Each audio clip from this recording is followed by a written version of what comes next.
So there I was on a plane returning home from St. Louis.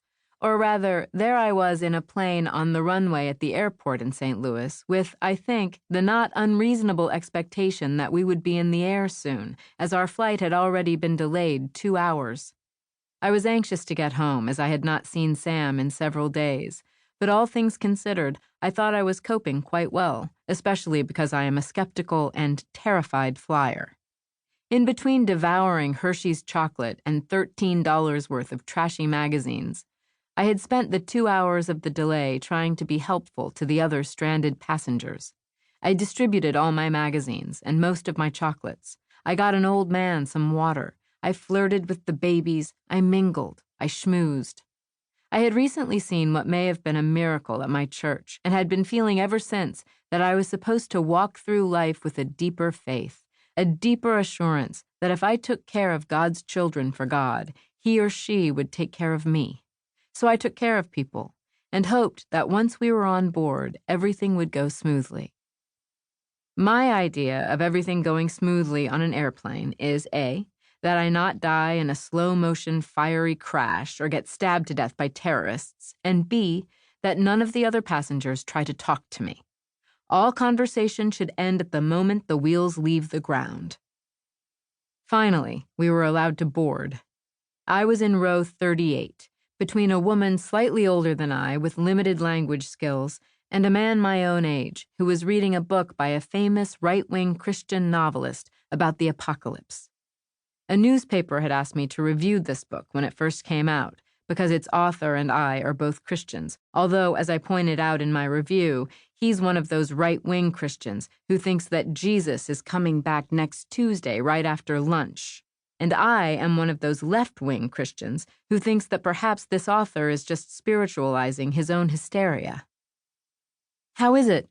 I asked, pointing jovially to the man's book, partly to be friendly, partly to gauge where he stood politically. "This is one of the best books I've ever read," he replied. "You should read it." I nodded. I remembered saying in the review that the book was hardcore, right-wing, paranoid, anti-Semitic, homophobic, misogynistic propaganda, not to put too fine a point on it. The man smiled and went back to reading. I couldn't begin to guess what country the woman was from, although I think it's possible that she had one Latvian parent and one Korean.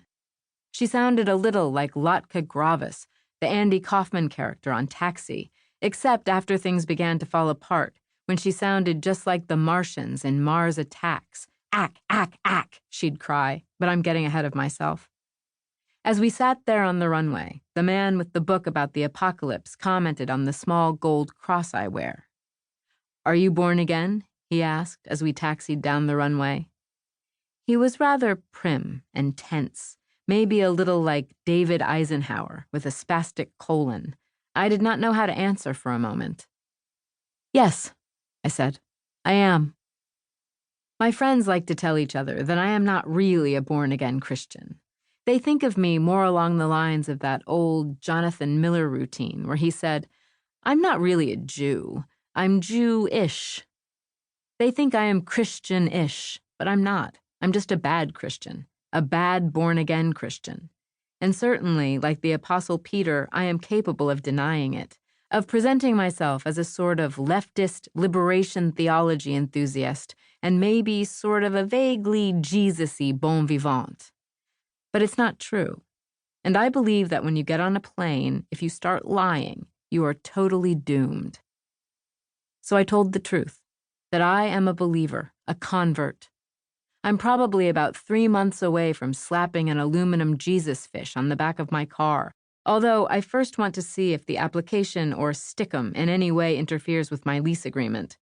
And believe me, all this boggles even my mind, but it's true. I could go to a gathering of foot-wash Baptists and, except for my dreadlocks, fit right in. I would wash their feet. I would let them wash mine. But as the plane taxied out to the runway, the man on my right began telling me how he and his wife were homeschooling their children, and he described with enormous acrimony the radical, free-for-all, feminist, touchy-feely philosophy of his county's school system.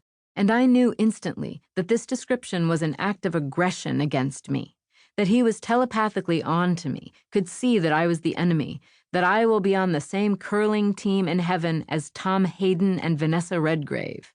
And then suddenly, the plane braked to a stop.